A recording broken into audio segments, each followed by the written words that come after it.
Have you ever wondered if it's possible to find peace with food and achieve your goal body without cutting sugar and flour out completely? Maybe you've tried living a healthy real food lifestyle completely free from sugar and flour, but you found yourself white knuckling through it, feeling guilty or frustrated when you couldn't be perfect. A few weeks ago, I introduced the idea of finding your path to peace with abstinence versus moderation of a healthy real food lifestyle. And after listening to that episode, if you feel that creating a plan to incorporate moderation is your path to peace, today's episode is going to give you some practical tips to help you to implement that. This is episode number 222 of the Healthy Real Food Podcast, How to Be Successful with Moderation. This is the Healthy Real Food Podcast. I'm your coach, Erin Hart, a registered nurse and health coach who understands the struggle of feeling out of control around food and has walked the path of transformation. If you are a woman who feels powerless against your cravings and is ready to live your life with more energy, mental clarity, and purpose, there is hope. Here we believe that with God, a mindset of unstoppability, and consistent execution of a winning strategy, anything is possible for you. So if you're ready to find freedom from food addiction, take control of your health, and pursue your dreams with renewed energy, support, and accountability, let's go.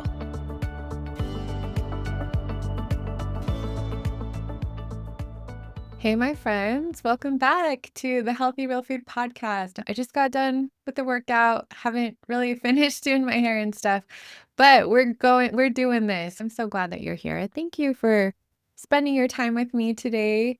I hope that this episode is really helpful for you. I've spent a lot of time thinking about this over the last month or two. And up until now, most of my focus has been on helping women over 40 to find peace with food and achieve their goal body through complete abstinence from sugar and flour, because for many of us, those foods are truly addictive triggers, and food addiction is a real thing. But what I've learned through coaching hundreds of women, doing thousands of coaching calls, is that not everyone's path to peace with food and freedom from food cravings looks exactly the same. For some, food freedom actually comes through moderation and having intentional flexibility rather than rigid abstinence. So today I wanted to open up this space for those of you whose journey might look a little bit different than mine has. I reached out to several of my close friends who are thriving with a healthy real food lifestyle, but choosing to moderate. And I'm going to share what's working for them so that you can see what that path to peace might look like for you. This episode was inspired by one of my clients who's been trying so hard to be perfect with abstinence. She's been white knuckling her plan for months, and instead of feeling free, she was feeling frustrated and ashamed and just mentally exhausted. So, if your plan, whether abstinence or moderation, is producing shame, guilt, or negative self talk, it's not going to be sustainable for you. And there's no room for shame or guilt in this transformation process. Even for me, as someone who has been living sugar and flour free for the last 5 years, the way that I have found peace with abstinence is that I aim for the 100%. But when I fall short, I celebrate the B minus and learn from it and move forward with compassion and curiosity. So that's the mindset I want to bring to this conversation today, because peace with food is not about perfection. It's about alignment, awareness, and intention. Before we dive into moderation today in that discussion, I just want to take a quick moment to revisit something that I shared in a previous episode a few weeks ago, the episode about your path to peace, abstinence versus moderation. So it's the Path to Peace framework, right? PEACE, this acronym. So no matter which path you are on, whether it's abstinence or moderation, these 5 principles are what make peace with food possible. The P of the PEACE acronym stands for purpose. So knowing why you're doing this, your deeper purpose, that's keeping you grounded when motivation fades, but also eating for purpose and not just pleasure. E stands for establishing boundaries. So, whether that's complete abstinence from sugar and flour or planned flexibility with an 80/20 rule or a 90/10 rule, we want to decide that in advance what is going to support your goals and what won't. A stands for accountability. So, we're not meant to do this alone. So, having support and structured help is going to help you to follow through even on those hard days. C stands for consistency. So progress comes from small, steady habits, not perfection. E stands for evaluate. So regularly reflecting on what's working and what's not, approaching your plan like a scientist and making a hypothesis, collecting the data, and then adjusting your plan going forward based off of what you learn from yourself. Course correction is how we keep moving forward. So, this framework applies to both paths. Whether you thrive with abstinence or moderation, peace is the foundation that is going to keep you free from shame, guilt, and chaos around food. So, before we dive into what moderation can look like, I also wanted to speak directly to my abstainers. So, for those of you who are like me and you find peace and freedom through total abstinence from sugar and flour, my hope in you listening to this episode is that it doesn't create any food chatter or second guessing for you. So, you already know what brings you peace, and that needs to be protected. So, the goal of this conversation isn't to blur your boundaries, it's to help all of us to honor the unique path that leads to food freedom for us. So, whether your path to peace is abstinence or moderation, it's not about judgment or comparison. It's just about aligning what we know about ourselves from our past experience with our plan for peace going forward. And we each have to choose the approach that quiets the noise in our mind and allows us to live with purpose and peace and joy. So, what does successful moderation actually look like? It's not binging or overeating. It's not mindless handfuls of chocolate chips over the kitchen sink. It's intentional flexibility, being able to eat intuitively about 20% of the time while still honoring your body. Several of my clients have found this path to peace with moderation. And so, what I did, I reached out to some friends and some past clients who practice moderation, and I asked them what they do to be successful because success leaves clues, right? And we want to follow those as we're creating our own plan.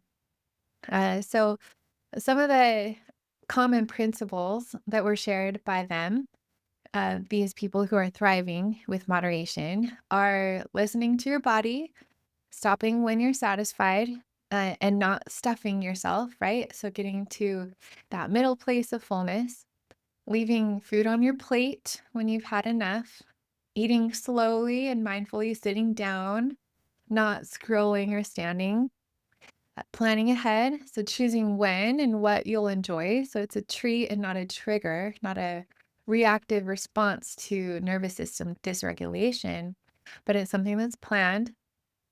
And then using tools like a glucose monitor or those glucose revolution hacks that we talked about in last week's episode, pairing carbs with protein, eating your veggies first, avoiding those blood sugar spikes. And if you haven't yet, I really highly recommend watching last week's episode where we recapped the book Glucose Revolution by Jessie Chosby. So, understanding your blood sugar responses is one of the really most empowering tools you can use if you are practicing moderation for finding peace with food. A continuous glucose monitor can help you to see how different foods affect your energy, hunger, and cravings in real time. So, this data takes the emotion out of eating and replaces it with that awareness. So, you might notice, for example, that a small treat after a balanced meal keeps your glucose stable, while the same treat on an empty stomach is going to lead to that big spike and crash. So, that's the kind of feedback that can help you if you're wanting to practice moderation. to make intentional choices and not from guilt or fear, but from understanding your body's unique responses and focusing on eating in a way that helps you to feel your best. So another principle that they practice was writing down food first, if that structure helps you to stay intentional. So remember this phrase. If you are wanting to practice moderation, it is a few bites, not the binge. It is a treat, not a habit, and it's a plan, not a reaction. And if you're not meeting your health goals, if you have the goal of weight loss and body recomposition, and you're trying to do it with an 80-20 approach, but you're not seeing the results that you want, you might want to consider tightening that up a little bit to 90-10 for a while, right? Or even practicing abstinence for a while. But always make those decisions from a place of curiosity and peace, not punishment. When I got to maintenance, someone told me, like, you can binge once a week and it won't make a big difference, right? And I learned very quickly that that can turn into weight creep and that binge restrict cycle can be really hard to stop. So that's why boundaries matter. Whatever your path looks like, whether you abstain or moderate sugar and flour, writing your food plan before you eat when possible is really a great strategy. It's keeping you in your higher brain. It's a protective structure that creates space between the emotions that we experience throughout the day and our actions. So we're not reacting to those emotions with food. We have to break that cycle of using food to calm our nervous system or cope with the stresses and emotions of life. It's about creating that structure that helps us to bypass the willpower. And if you do choose to enjoy something, eat it when you are emotionally regulated, not using food to calm your nervous system. So that's a powerful distinction between reactive eating and peaceful, mindful eating. If you're listening right now, just take a minute and ask yourself, what foods light up your brain and make it really hard to stop eating? What foods feel neutral or easy to moderate? When you've tried to moderate in the past, what happened? And when you've tried abstaining, what helped or what felt too rigid? And there's no right or wrong answer here. So this is just all about self awareness. If certain foods lead to feeling loss of control, constant cravings, or guilt afterward, abstinence might be your path to freedom with those foods. But if you can enjoy a few bites without the mental chaos, moderation may bring you peace. One of my favorite resources for this moderation conversation is the book Made to Crave by Lisa Terkusk. This is a book written by a Christian author, and this is where that idea of everything is permissible, but not everything is beneficial became really clear to me, and that's where I got that. That really captures the essence of moderation and that intentional freedom, but guided by wisdom. And she teaches that moderation works for those who can eat certain foods without feeling controlled by them. The goal isn't willpower, it's self control. For others, abstinence may be necessary if certain foods consistently trigger that loss of control or obsession. So, removing them can be an act of obedience, not deprivation. And she really ties God into it and gaining strength from God, turning to God when we're craving, when we're having those big triggers and urges, instead of turning to the food to nourish us and fill our soul. So we were made to crave, but we were made to crave God, not food. Whether you abstain or moderate, the goal is the same, right? It's finding peace and control with food and ditching the shame and guilt, right? So we want to achieve our health goals and do that in a way that's going to decrease our food chatter and help us to find the most peace. There are a few practical examples I'd love to share with you today from some of the friends that I interviewed and past clients who are living a healthy real food lifestyle with moderation. I reached out to each one of these people individually to ask them for tips to help others who are wanting to take this path to peace with moderation. One friend that I interviewed, she said that she chooses not to buy concessions or drink soda, and that is just a clear line in the sand that she's drawn. She focuses on giving her body what it deserves, not on what it craves. And when she does have a sweet, she portions it out, she eats mindfully, never in front of a screen. And she truly savors it. She also saves treats for social occasions rather than eating them alone, and she's intentional about choosing only desserts that are really worth it. Another person I interviewed eats really consistently during the week, the same breakfast and lunch almost every day, with more flexibility at dinner. He doesn't snack between meals and he stays active with regular workouts. So he's really active. He's finding that having that structure in place helps him to stay grounded. And he and his family plan an outing out together where they go and again, making it a social occasion and planning it ahead of time. They don't keep processed foods in the house. Again, they make it an occasion, they go out, they're not doing it alone. Another friend, she follows roughly an 80-20 approach, keeping most processed foods out of her house. Again, she noticed that moderation's a lot easier when her gut health is balanced and her sugar cravings are calm. And so this is why the 80% is so important, or 80 or 90%, that you're on plan, right? That you're eating the balance of every food group, that you're sticking to your food plan, because that's going to help your microbiome in your gut. She uses mindfulness to stay aware when hunger or cravings do increase. And she's the one that introduced the recovery record to me. I really love that as a tool for compassion and curiosity when you do have hunger or cravings, to just increase your awareness. She also is using a GLP-1 medication, and she said that that's been a really helpful tool for helping her learn how to moderate. These medications quiet the constant food chatter and reduce hunger signals, and then that can make it easier to pause, reflect, and make intentional choices instead of reacting. For many people, that space between the urge and the action is what allows them to practice moderation successfully.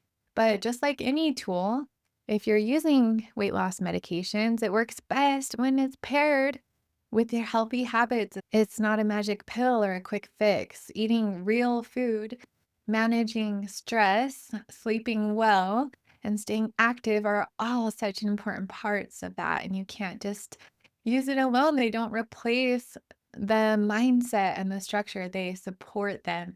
And whether you're on or off of a weight loss medication, the key is still the same. It's listening to your body with awareness and making intentional choices. So each one of these friends and clients practices moderation differently, but all with intention, with boundaries, and with grace. Others that I've talked to find that they need more boundaries with certain addictive foods, but can practice moderation with foods that aren't as triggering for them.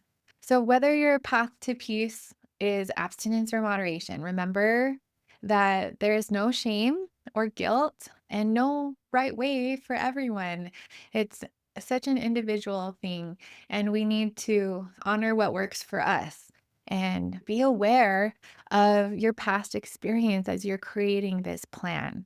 So, what matters most is that your plan brings you peace, it supports your goals, and aligns with what you know about yourself. Abstinence isn't better than moderation, and moderation isn't better than abstinence. And it's not a cop out. Like, both are simply different doors that are leading to the same destination, which is freedom. Your job is to walk through the one that is going to lead you closer to who you want to be, to your goal body, your healthiest mind, and your healthiest life. So, just as a recap, moderation means intention, not impulse, knowing your triggers and your tendencies, planning ahead without reacting in the moment, and eating when you're regulated with your nervous system, not when you're stressed or lonely or depressed or overwhelmed, right? We're increasing our awareness and making those adjustments with the data that we collect. So ditch the shame and the guilt as you're running these experiments, as you're gaining this awareness, and make the adjustments based off of the information that you gain. Maybe you try moderating and you find that it increases your food chatter and it doesn't bring you more peace. So you need to honor that and adjust your strategy going forward. But it is an experiment and approach it that way as a scientist. Look at your data over time, not just in the moment after one exception.